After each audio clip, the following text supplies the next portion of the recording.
Hi, this is Liz Bearse. What if you would like to see your grades in color? That is a setting, and it is the last tab at the bottom called Grade Colors.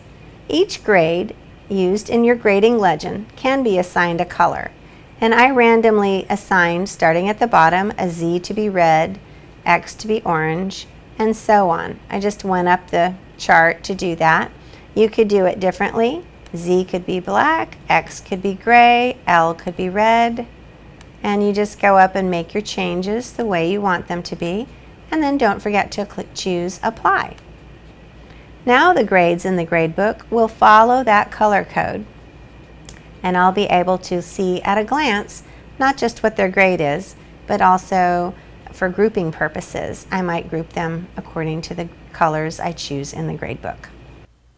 I'm Liz Bearse, and this has been a Focus Hot Tip.